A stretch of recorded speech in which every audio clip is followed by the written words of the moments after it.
Bullingen, Belgium, December 17th, 1944. Oberstleutnant Werner Puechka stood in the pre-dawn darkness, watching his men work by the light of shielded torches, and tried to understand what he was seeing. The fuel dump stretched before him like a small city, row upon row of jerry cans stacked head-high, 55-gallon drums arranged in neat grids that extended into the fog, tanker trucks still warm from their engines, hoses coiled beside pumping stations that gleamed with recent use. His reconnaissance battalion had overrun the American supply point 30 minutes earlier, catching the depot's small garrison completely by surprise. The Americans had fled so quickly they hadn't even attempted to destroy their supplies. Puechki had been fighting since 1939. He had commanded armored reconnaissance units in Poland, France, Russia, and now the Ardennes. He understood logistics the way a surgeon understands blood, as the essential fluid without which nothing else mattered. His Kampfgruppe had launched the offensive 3 days ago, with fuel for perhaps 150 kilometers of operations. They had been promised captured American supplies would sustain them to the Meuse River and beyond. Now he was looking at captured American supplies, and something was wrong. His adjutant,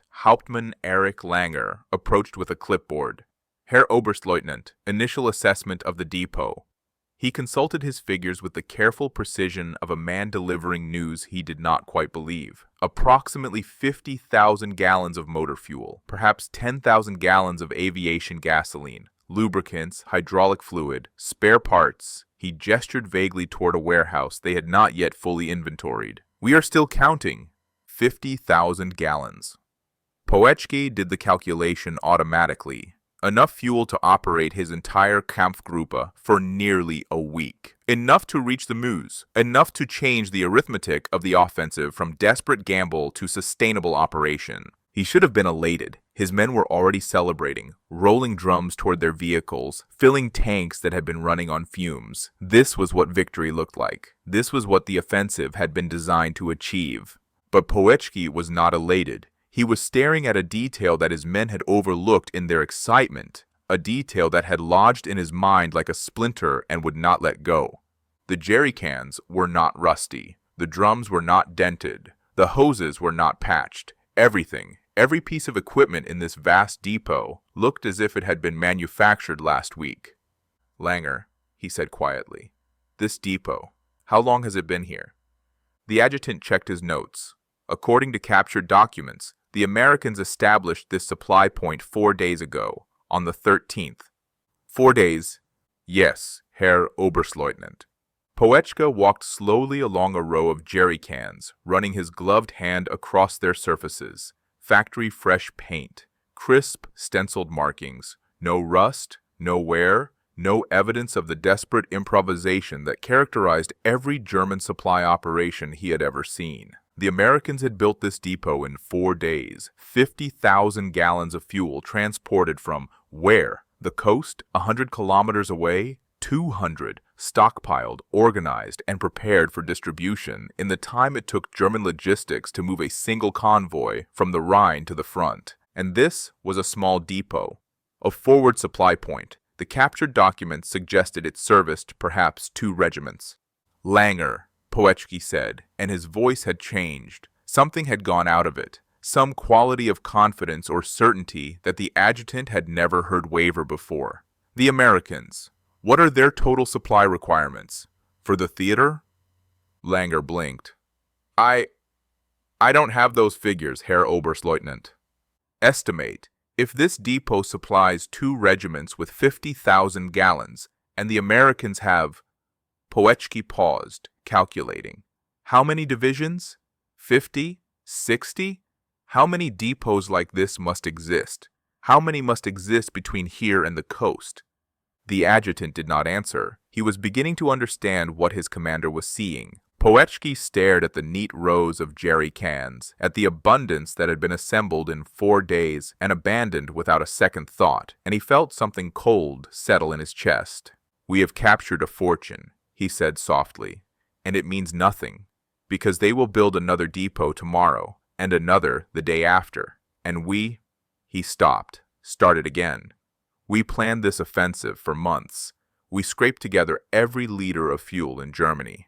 We told our men that capturing American supplies would sustain the attack, And now I'm looking at 4 days of American logistics, and I understand that we cannot win this war. We could capture a depot like this every day for a year, and it would not matter. They have more. They will always have more. What Oberstleutnant Werner Poetschke did not know, what he could not have known, standing in that frozen Belgian field, was that the depot he had captured represented less than 0.1% of the fuel the Americans would consume that month alone. He did not know that the supply system he had glimpsed was delivering 20,000 tons of supplies per day to the front, more than Germany's entire logistical apparatus could move in a week. He did not know that the war he had just realized was lost had been lost years earlier, the moment American industry turned its attention to Europe. But standing in the fog, surrounded by more fuel than his Kampfgruppe had seen in months, he understood something that would haunt him for the rest of his life. They had captured an ocean of plenty, and it was a single drop in a sea without shores. Germany was not fighting an army. Germany was fighting a factory that stretched from New York to Los Angeles, and factories did not run out of fuel. To understand why Poetschke's revelation struck with such devastating force, one must first understand what fuel meant to the German war machine in December 1944, and why the entire Ardennes offensive had been designed around a single desperate gamble, that American abundance could be captured and turned against its owners. Germany was dying of thirst. The Reich's petroleum situation had been critical since 1941, when the failure to capture Soviet oil fields at Baku and Maikop condemned German strategists to a war of diminishing reserves. By late 1944, the situation had deteriorated from critical to catastrophic. Allied bombing campaigns had systematically destroyed Germany's synthetic fuel plants, the facilities at Luna, Pülitz, and Blechhammer that converted coal into the gasoline and aviation fuel the Wehrmacht required. In January 1944, Germany had produced 175,000 tons of aviation fuel. By September, production had collapsed to 17,000 tons, a reduction of 90%. The implications rippled through every branch of the German military. The Luftwaffe, once master of European skies, could no longer train its pilots. New aviators received as little as 60 hours of flight instruction before being sent against American pilots with 300. Panzer divisions that had once swept across continents now measured their operations in kilometers rather than hundreds of kilometers. Their tanks parked for days, waiting for fuel allocations that never arrived in sufficient quantity. Even the infantry suffered. Trucks that should have carried ammunition and supplies sat idle, their fuel tanks empty, while soldiers hand-carried loads that motors should have moved.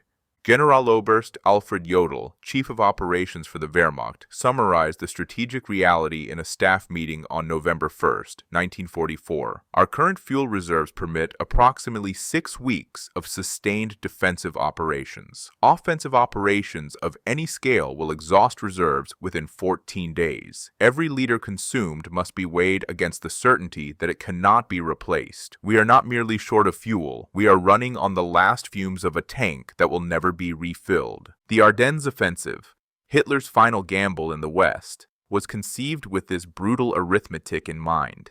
The plan, codenamed Wacht am Rhein, called for 25 divisions to smash through thinly held American lines in the Ardennes forest, cross the Meuse River, and capture the vital port of Antwerp, cutting Allied supply lines and forcing a negotiated peace. It was audacious. It was desperate, and it was entirely dependent on captured fuel. The numbers were calculated with the precision of an accountant managing a bankrupt estate. German planners estimated the offensive would require 17,000 cubic meters of fuel, approximately 4.5 million gallons, to reach its objectives. German reserves could provide perhaps 1/3 of that amount. The remaining 2/3 would have to come from captured American depots. General Major Fritz Bayerlein, commanding the Panzer Lehr Division, voiced the concern that haunted every senior officer involved in the planning. We are staking everything on the assumption that the Americans will abandon their supplies as the French did in 1940. But the Americans are not the French, and 1944 is not 1940. If we do not capture fuel within the first 48 hours, the offensive will stall. And if it stalls, we will have spent our last reserves on a failure we cannot recover from. The assumption was not unreasonable. In May 1940, German forces had captured enormous quantities of French and British fuel during the Blitzkrieg, stocks that had sustained operations for weeks beyond what German logistics could have supported. The Americans, with their legendary profligacy, were known to abandon supplies at the first sign of pressure. Intelligence reports from the Italian campaign documented American units destroying equipment rather than retreating with it, leaving behind trucks, tanks, and supplies in quantities that seemed almost deliberately wasteful. German doctrine had evolved to exploit this tendency. Kampfgruppen were trained to prioritize supply dumps as objectives of equal importance to defensive positions. Reconnaissance units carried detailed maps of known and suspected American logistics installations.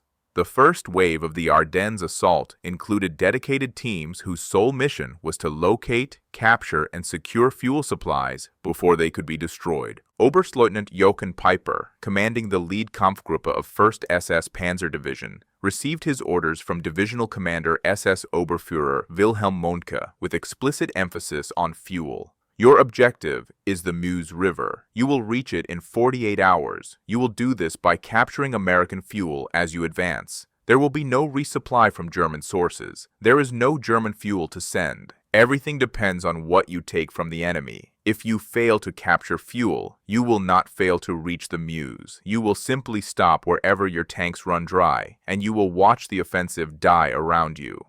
This was the context within which Werner Pötschke captured 50,000 gallons of American fuel on the morning of December 17, 1944. This was the victory that was supposed to validate the offensive's desperate logic. This was the moment when German strategy was supposed to prove itself. When captured, American abundance would fuel German tanks to Antwerp. And this was the moment when Pötschke looked at factory-fresh jerry cans assembled in 4 days and understood, with sudden and terrible clarity, that the logic was flawed at its foundation.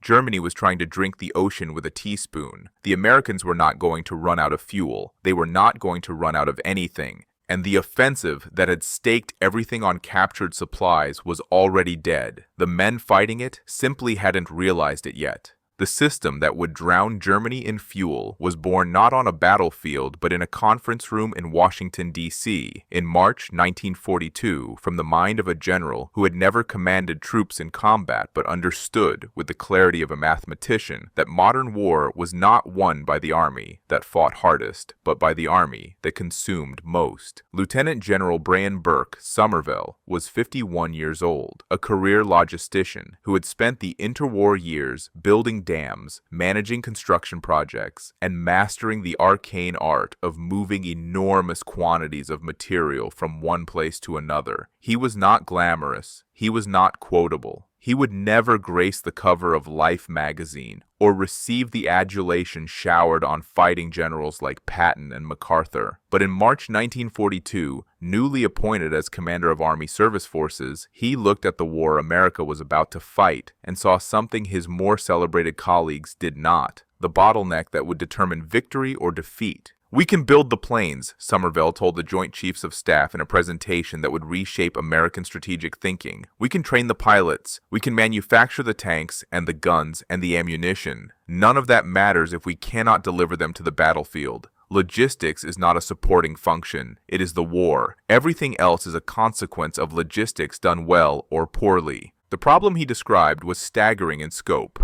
An American army fighting in Europe would operate 3,000 miles from its industrial base, separated by an ocean controlled by German submarines. Every bullet, every gallon of fuel, every replacement tire and spark plug would have to cross the Atlantic, land at ports that might be damaged or destroyed, travel across road and rail networks that might be severed, and arrive at the front in quantities sufficient to sustain offensive operations against a first-rate enemy. The scale of consumption would be unlike anything in military history. Somerville's staff calculated the requirements with brutal precision. A single American infantry division consumed 700 tons of supplies per day. food, ammunition, fuel, medical supplies, replacement equipment. An armored division consumed 1,200 tons. The planned invasion force would include over 40 divisions, plus supporting units, air forces, and naval contingents. Total daily consumption would exceed 40,000 tons. Monthly requirements would approach 1.2 million tons. These were numbers that made European logisticians gasp. The entire German army on the Eastern Front, over 150 divisions, consumed less than 60,000 tons per day. The Americans were planning to support 40 divisions at consumption rates that would require moving more material than Germany moved to sustain 3 times the force. The Germans fight with what they have, Somervell observed in a memorandum to General George Marshall. We will fight with what we need. This is not arrogance. It is arithmetic. American soldiers are not more courageous than German soldiers. American generals are not more brilliant than German generals. But American industry can produce more. American logistics can move more. And American consumption can sustain more. If we build the system correctly, we will not outfight the Germans. We will outweigh them. The system Somervell built began at the factories and refineries of the American heartland and extended, link by link, to the front lines of Europe. Oil from Texas and Oklahoma flowed to refineries in New Jersey and Louisiana, where it was processed into aviation gasoline and motor fuel. The fuel flowed into tank cars that rolled to East Coast ports, New York, Philadelphia, Boston, Baltimore, where it was pumped into tanker ships. The tankers crossed the Atlantic in convoys protected by destroyers and escort carriers, arrived at British ports, and discharged their cargo into storage facilities that covered acres of English countryside. By June 1944, the month of the Normandy invasion, the United States had stockpiled over 100 million gallons of fuel in Great Britain alone, enough to operate the entire Allied invasion force for 2 weeks without a single additional delivery. And deliveries continued at a rate of 1.5 million gallons per day, every day, week after week, month after month. But storing fuel in England was merely the first problem. Moving it to the front was the second, and for this, Somervell's planners designed an infrastructure that would have seemed fantastical if it hadn't actually been built. Operation Pluto, pipeline under the ocean, laid flexible fuel lines across the English Channel itself, pumping gasoline directly from England to France at rates exceeding 1 million gallons per day. The pipelines were engineering marvels, 3 inches in diameter, laid on the seabed by specially designed ships, surviving tides and currents and the occasional German mine to deliver fuel without the vulnerability of surface tankers. On shore, the pipeline network extended like arteries across France. Engineers laid steel pipe at rates of 50 miles per day, connecting ports to depots to distribution points in an ever-expanding web. By October 1944, over 3,000 miles of pipeline crisscrossed France and Belgium, carrying fuel from the beaches of Normandy to the front lines along the German border. And then there were the trucks. The Red Ball Express, named for the red balls painted on priority cargo, began operations on August 25, 1944, and became the largest truck convoy system in history. At its peak, nearly 6,000 trucks operated around the clock on dedicated one-way highways, delivering 12,500 tons of supplies per day from Normandy to the front. The trucks ran in convoys of 60 vehicles, departing every 2 hours, 24 hours a day, 7 days a week. Drivers, predominantly African-American soldiers serving in segregated transportation units, drove 16-hour shifts, sleeping in their cabs, eating rations without stopping, pushing themselves and their machines to limits that peacetime regulations would never have permitted. Sergeant William Jenkins, a driver with the 514th Quartermaster Truck Regiment, described the operation in a letter home. "Mama, you would not believe what we're doing. Trucks as far as you can see, headlights stretching to the horizon, rolling day and night like a river that never stops. They say the Germans can see us from 20 miles away. Good. Let them see. Let them count those trucks and understand what's coming. There's no end to it. Every time I think we've hauled everything there is to haul, more shows up at the depot. I don't know where it all comes from. I don't think the Germans know either. They didn't." German intelligence tracked the Red Ball Express with growing alarm, but could not quite believe their own assessments. A report submitted to OKW in September 1944 concluded, American supply operations exceed any reasonable projection. Captured documents and aerial reconnaissance indicate fuel deliveries of 300,000 gallons per day to forward areas. This figure is difficult to credit, as it exceeds the fuel consumption of the entire Western Front German forces. Either our intelligence is flawed, or the Americans are accumulating reserves on a scale we have not previously encountered. The intelligence was not flawed. The Americans were simply operating at a level the Germans had never imagined, and building depots like the one Werner Pöschke would capture in December, not as treasured reserves, but as routine way stations in a flood of material that flowed from Texas to Belgium without pause. Brehon Somerville never set foot in a combat zone. He never fired a shot, never dodged a shell, never experienced the terror and exhilaration of battle, but his fingerprints were on every depot, every pipeline, every truck rolling through the night with headlights blazing. He had built a river of fuel that stretched from the Gulf of Mexico to the German border, and rivers, unlike armies, did not run dry. But rivers could be outrun, and in the autumn of 1944, the American army nearly managed it. The breakout from Normandy in late July had shattered German defenses so completely that Allied forces advanced faster than anyone had predicted. Patton's Third Army swept across France at rates that made headlines and broke logistics. 50 miles in a day, then 60, then 70. Paris fell on August 25th. By early September, American forces had reached the German border itself, nearly 400 miles from the beaches where they had landed 3 months earlier. The advance was a triumph of arms and a catastrophe of supply. The Red Ball Express, designed to support armies moving at planned rates, could not keep pace with armies moving at pursuit rates. Depots established on Monday were 100 miles behind the front by Friday. Fuel trucks that should have delivered their loads in 6 hours now required 18. The pipelines that had been engineering marvels ended at Chartres. Beyond that point, every gallon of fuel had to move by truck over roads never designed for military traffic. General George Patton, whose armored spearheads were the hungriest consumers and the furthest from supply, raged at the constraints. "My men can eat their belts," he reportedly told his supply officer, "but my tanks cannot run on air." On August 31st, 1944, the Third Army, the most lethal offensive force in the European theater, stopped.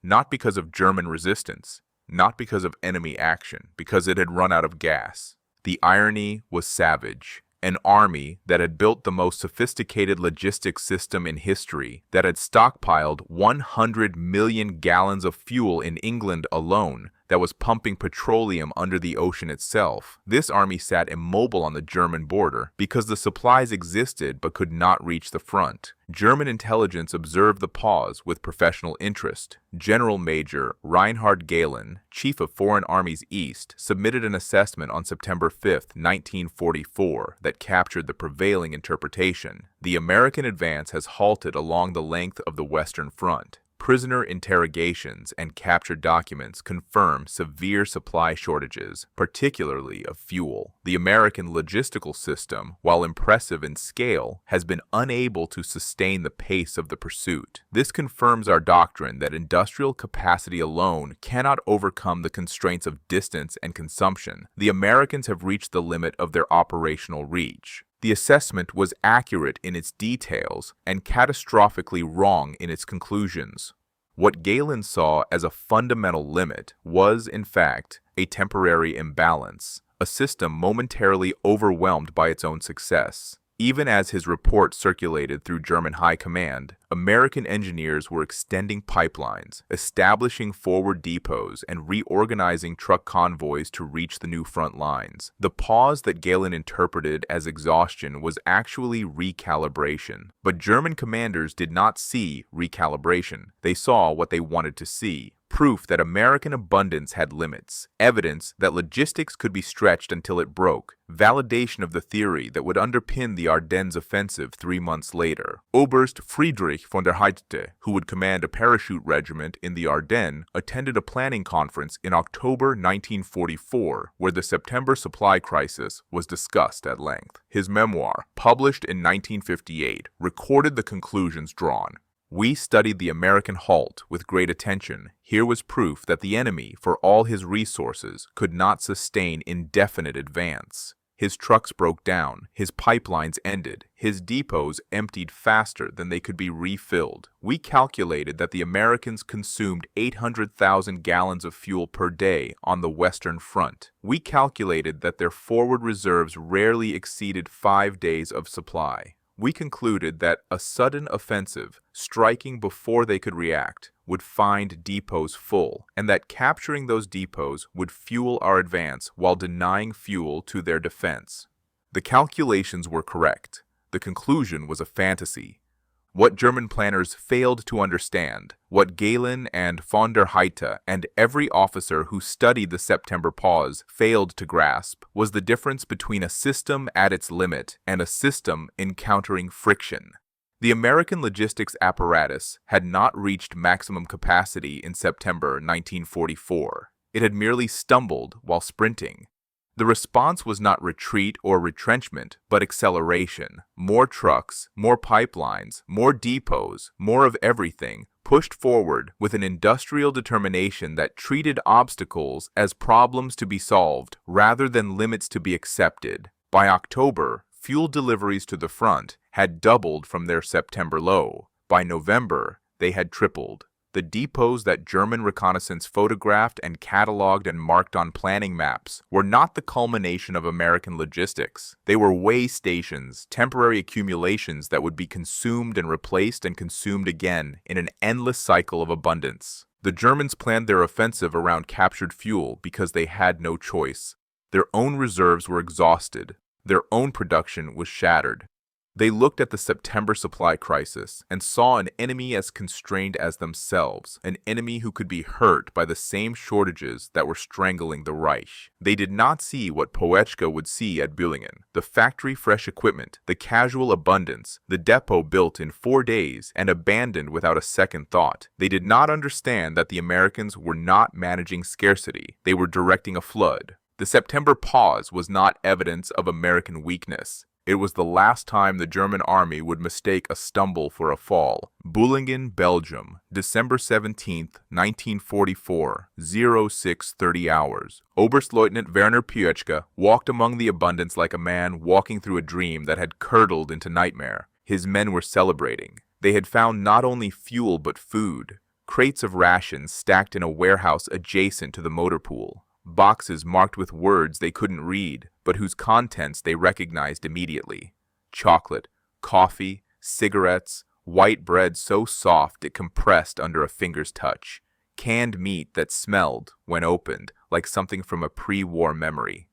Feldwebel Kurt Braun approached him with a tin of processed ham, grinning through 3 days of stubble. Herr Oberstleutnant, you must see this. The Americans were eating like kings. There's enough food here to feed the Kampfgruppe for a week. Piotrków took the tin.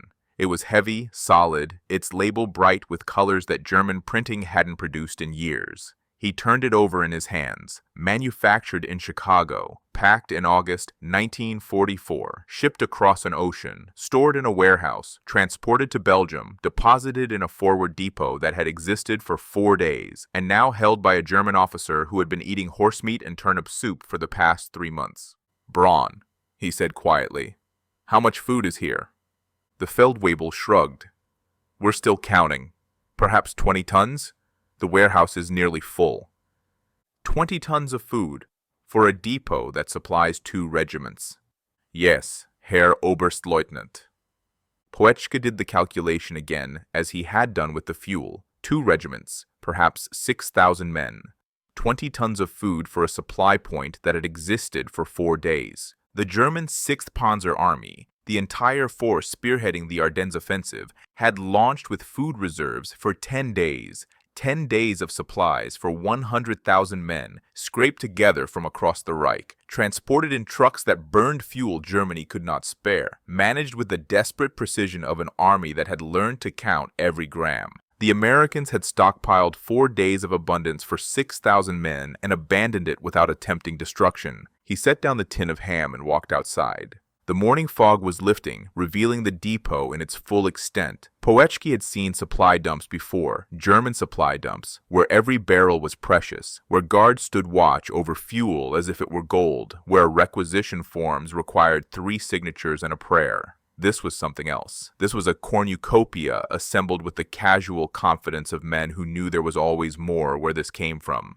He walked to the vehicle park, where American trucks sat in neat rows, awaiting drivers who would never return. GMC 2.5-ton trucks, the legendary Deuce and a Half that Poeczki had heard about but never seen up close. He climbed into the cab of the nearest one and sat behind the wheel, studying the interior. The seats were padded. The dashboard gauges were clear and uncracked. There was a heater in a military truck, with controls that looked simple to operate. The odometer read 847 miles. The truck was essentially new. He climbed down and walked to the next truck. Odometer, 1,203 miles. The next, 634 miles. The next, 912 miles.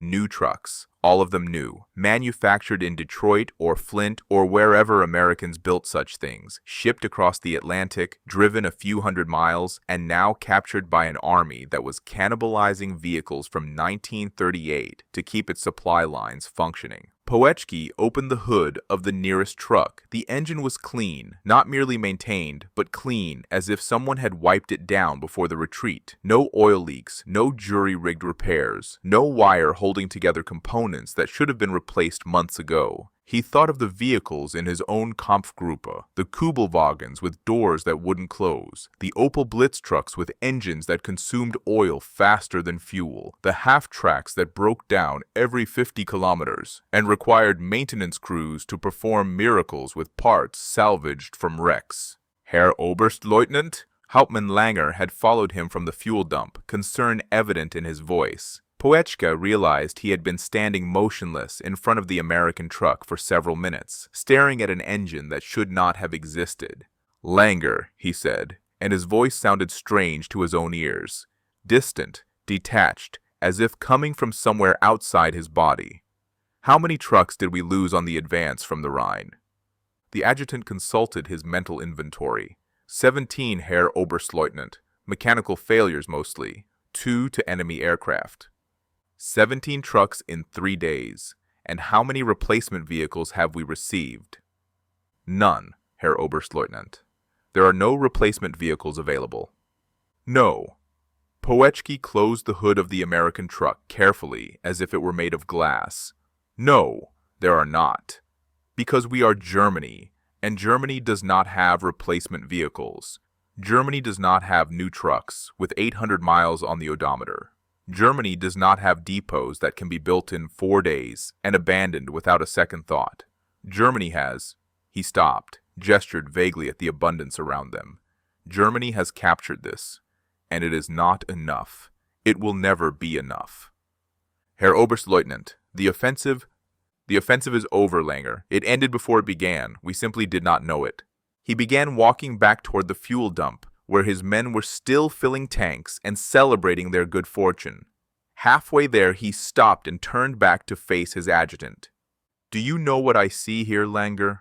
I see a supply point for 2 American regiments, built in 4 days, abandoned without demolition, containing more fuel than our entire division has consumed in the past month, more food than we have seen in a year, more trucks than we will receive as replacements for the entire war. And this," he swept his arm across the depot, "this is nothing to them. This is what they throw away. This is what they do not bother to destroy, because it is easier to build another one tomorrow."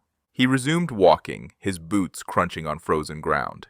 "We came here to capture supplies that would sustain our offensive. We have succeeded. We have captured an ocean of supplies, and I tell you now, Langer, it will not matter, because this ocean is a puddle compared to what they have. We could capture a depot like this every day for a month, and it would not slow them. We could burn everything we cannot carry, and they would replace it within a week. We are not fighting an army. We are fighting a..." He searched for the word. "A force of nature, an industrial hurricane, and you cannot defeat a hurricane by capturing its rain." That night, Poetchky wrote in his diary, by the light of a captured American flashlight, powered by captured American batteries, in a headquarters warmed by a captured American field stove, burning captured American fuel. His handwriting, normally precise, showed signs of an unsteady hand. We have won a great victory today. We have captured supplies beyond our most optimistic projections. My men are warm and fed for the first time in weeks. By every measure, this is a success. And yet, I cannot escape the conviction that what I have seen today marks the end of any hope for Germany. Not because the capture failed, it succeeded magnificently, but because success has revealed to me what failure would have concealed. The enemy's abundance is infinite. What we have captured is what they do not miss. What we have seized is what they did not bother to defend. We have stolen crumbs from a table that stretches beyond the horizon, and we are calling it a feast. I have been a soldier for 6 years. I have believed in victory, or at least in honorable resistance. Tonight, for the first time, I believe in nothing but arithmetic. Their arithmetic is larger than ours. It is larger than anything we can capture or destroy. And arithmetic, in the end, does not lie. We have won the depot. We have lost the war. I do not know how to explain this to men who are celebrating. I do not know how to explain it to myself. Outside, his men sang songs around fires fueled by American gasoline, their bellies full of American food, their vehicles running on American fuel. They did not know what their commander knew. They did not know that abundance captured was still someone else's abundance, and that the someone else had more.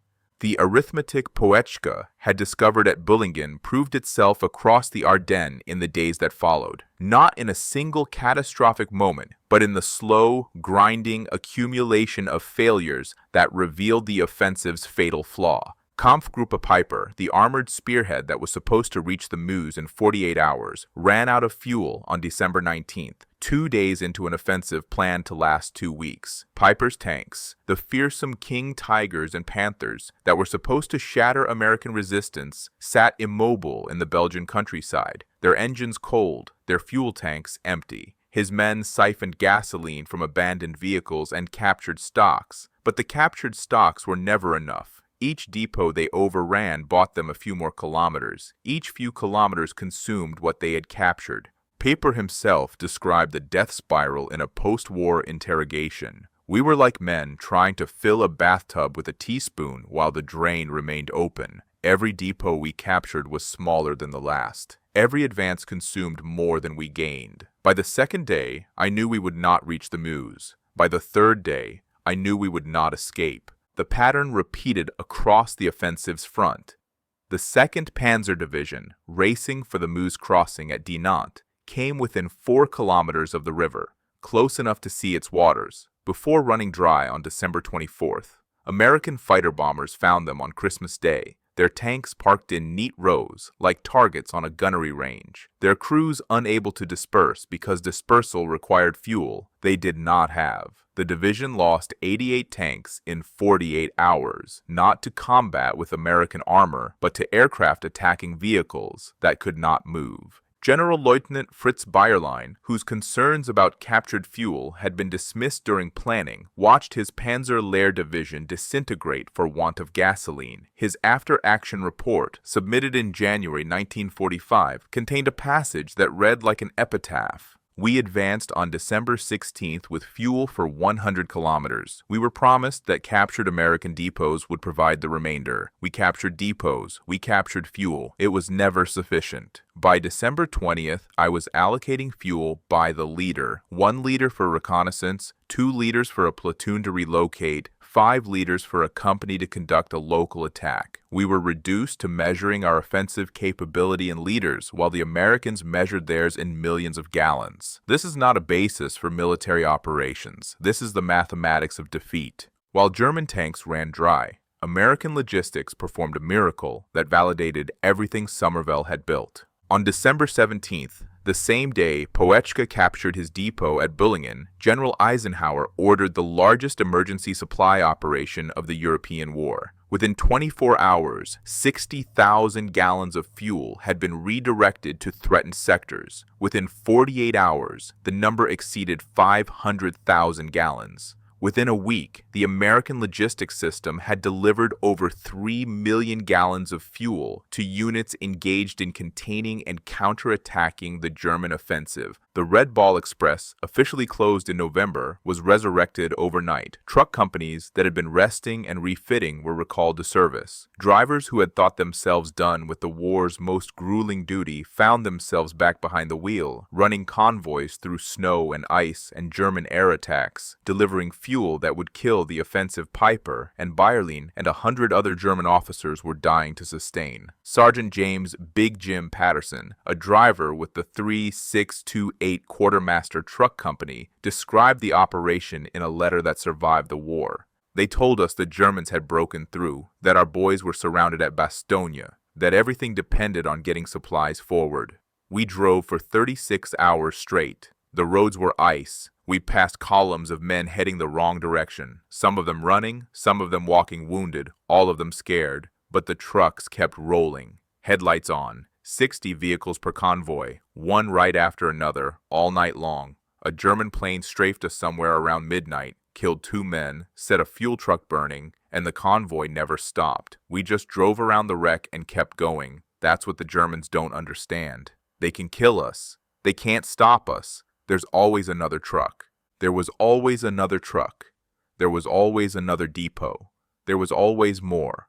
The contrast between German desperation and American abundance became starkest at Bastogne, where the 101st Airborne Division was surrounded by German forces that lacked the fuel to complete their encirclement. Inside the perimeter, American paratroopers were short of ammunition, short of medical supplies, short of winter clothing. They were cold and hungry and cut off from relief. But the C-47 transport planes that flew resupply missions on December 23rd dropped not only ammunition and medicine, but also Christmas packages from home, candy, cigarettes, small luxuries that had no military value whatsoever. Outside the perimeter, German soldiers watched the parachutes descend and knew, with bitter certainty, what those packages represented. Gefreiter Hans Waldmann, serving with the 26th Volksgrenadier Division, wrote in his diary, December 24th, "We have surrounded the Americans at Bastogne. They are trapped. They cannot escape. We should be celebrating. Instead, we watch aircraft fly over our heads, dropping supplies to the men we have encircled. Our anti-aircraft guns are silent. We have no ammunition to spare. Our fighters do not intercept. They have no fuel to fly. The Americans drop packages wrapped in colored cloth, like gifts. We know some contain weapons. Others contain food. Others, we are told, contain presents for Christmas. I have not received a letter from home in 2 months. My boots are held together with wire. I have eaten half a loaf of bread in the past 3 days. And the enemy we have surrounded is receiving Christmas presents by air. I do not understand how we are supposed to defeat these people. They have everything. We have nothing. And every day they have more and we have less." The German High Command understood the failure as clearly as its soldiers in the field. On December 24th, Field Marshal Gerd von Rundstedt, nominal commander of the offensive, submitted a request to OKW that acknowledged the arithmetic Poetschke had discovered a week earlier. The offensive has failed to achieve its objectives and cannot do so with available resources. Fuel captures have fallen short of requirements by approximately 80%. Forward units are immobilized or operating at reduced capacity. I recommend immediate transition to defensive operations to preserve remaining combat power. Hitler refused. The offensive continued for another 3 weeks, burning fuel Germany could not spare, spending lives Germany could not replace, achieving nothing except the validation of what Werner Poetschke had understood at Billingen, that captured abundance was meaningless against an enemy who could replace his losses faster than you could inflict them. By January 16, 1945, when the offensive was finally and officially abandoned, Germany had lost 100,000 men, 800 tanks, and 1,000 aircraft. But the most devastating loss could not be counted in casualties or equipment.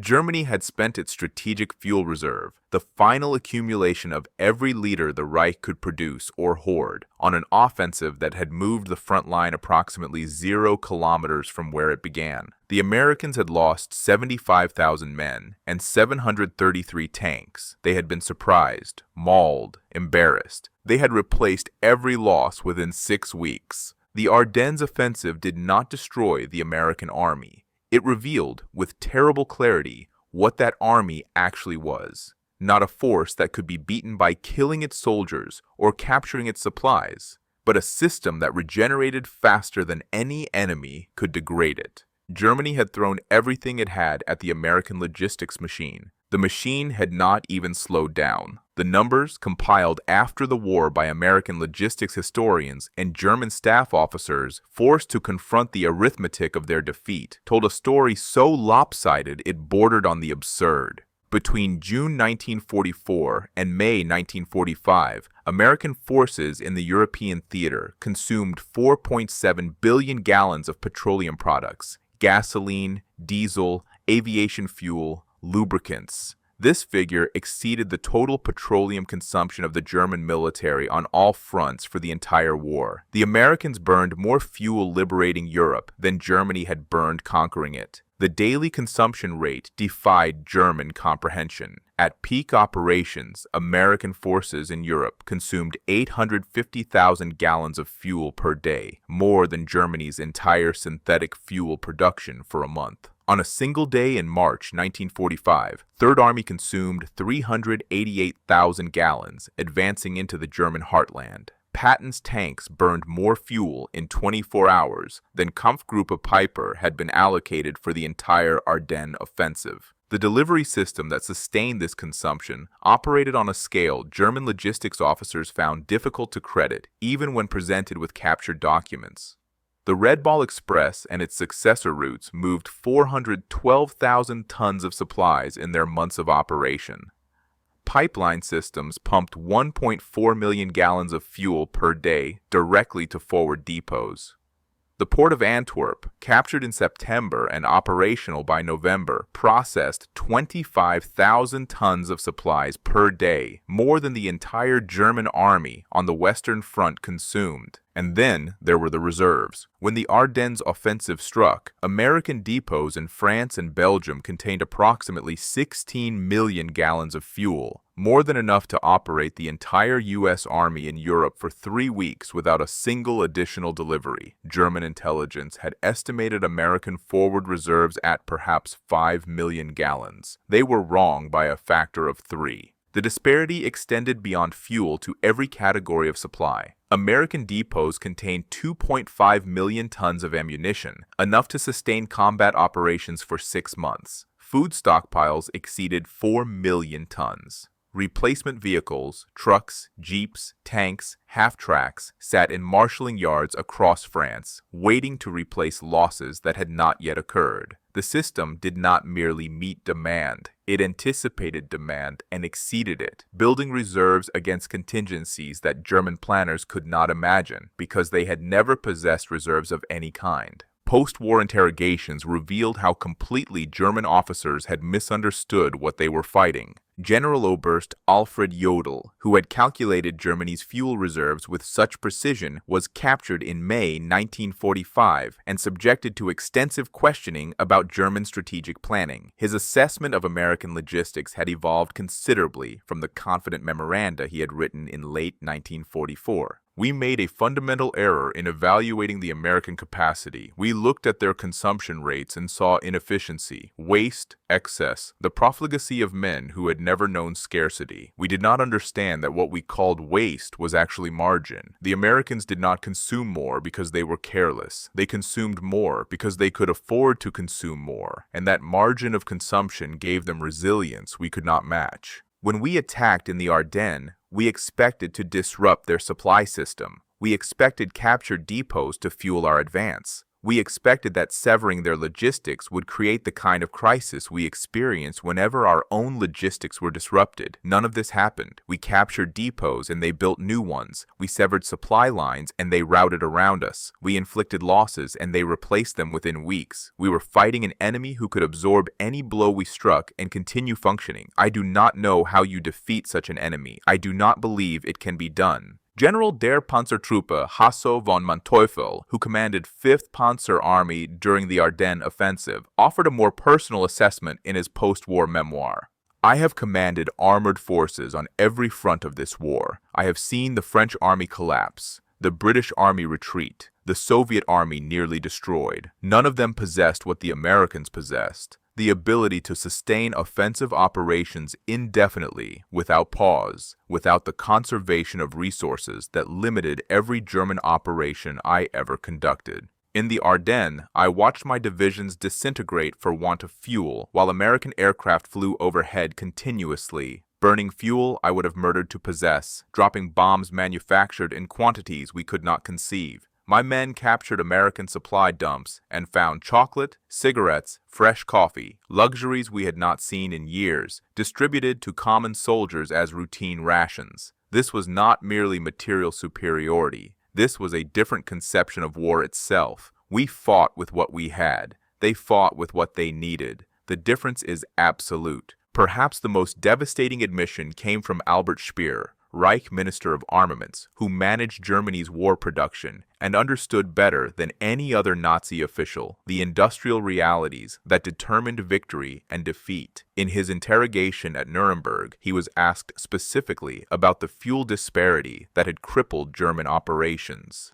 The war was lost when we failed to capture the Soviet oil fields in 1942. Everything after that was delay. We could manufacture tanks. We produced more tanks in 1944 than in any previous year. We could manufacture aircraft. Our production peaked in the autumn of 1944. But we could not fuel them. A tank without fuel is not a weapon. It is a monument. By 1944, we had become a nation of monuments. The Americans faced no such constraint. Their fuel came from wells in Texas and Oklahoma that produced more petroleum in a single month than our synthetic plants produced in a year.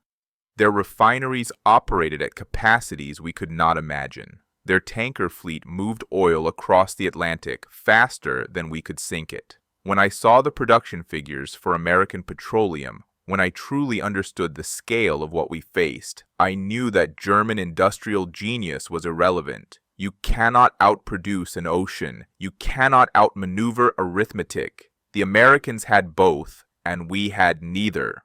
Oberstleutnant Werner Pötschke survived the Ardennes offensive.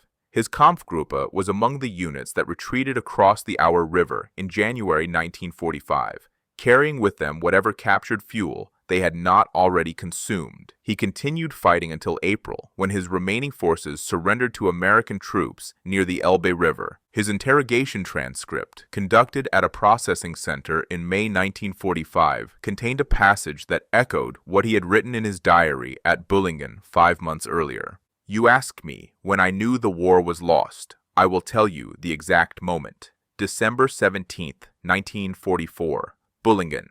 We captured an American fuel depot, 50,000 gallons, more than we had seen in months. My men were celebrating. They thought we had won a great victory.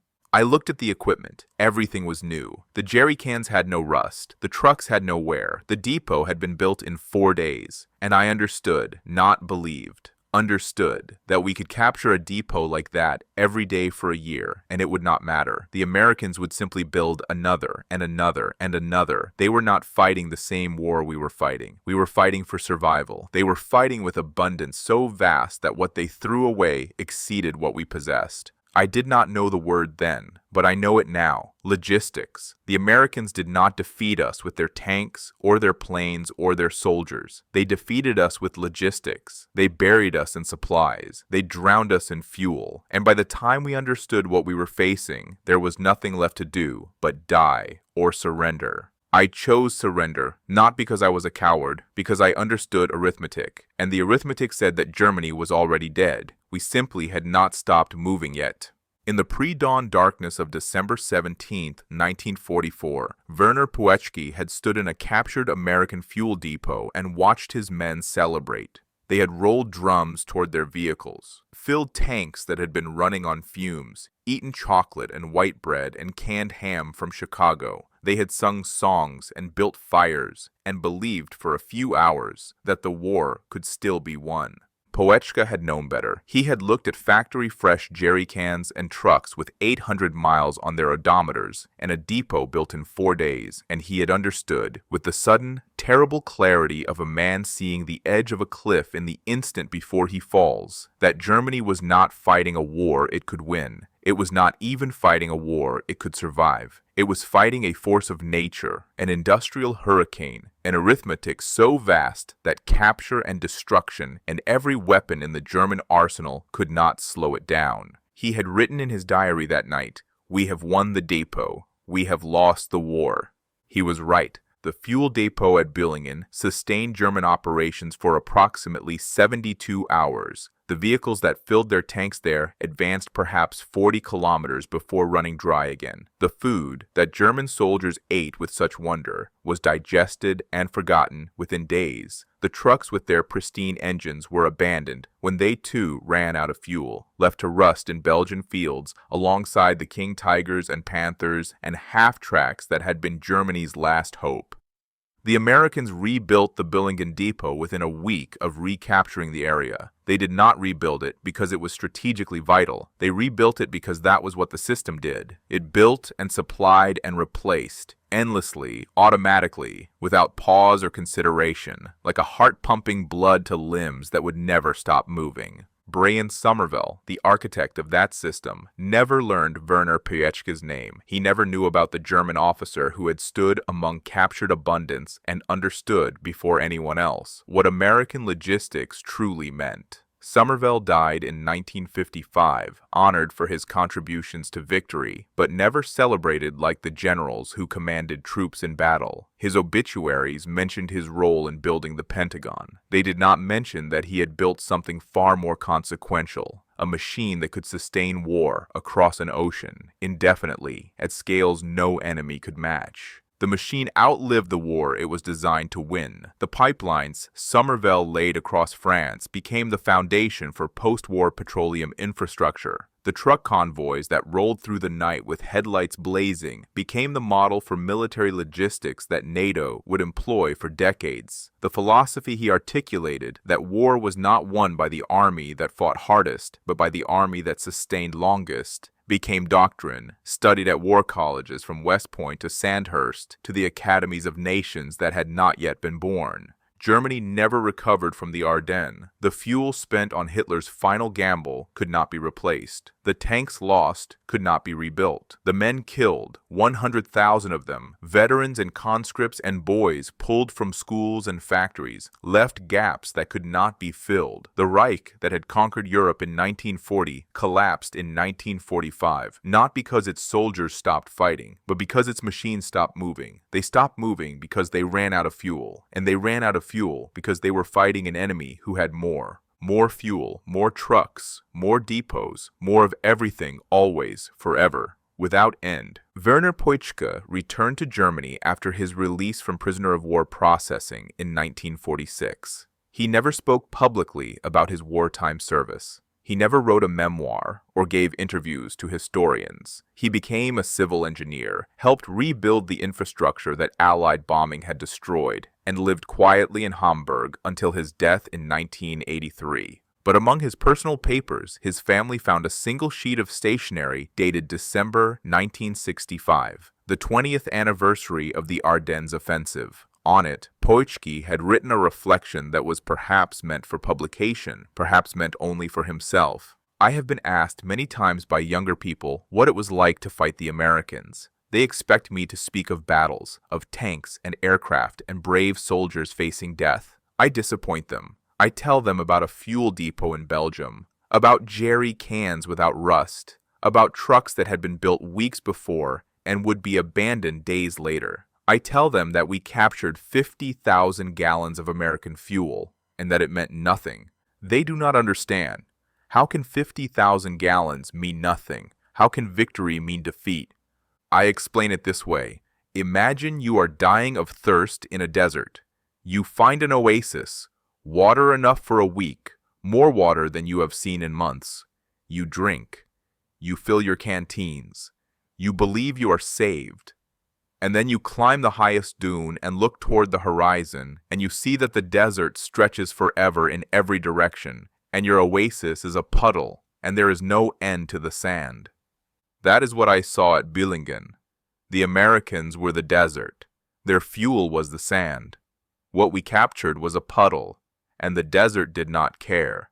The desert had more.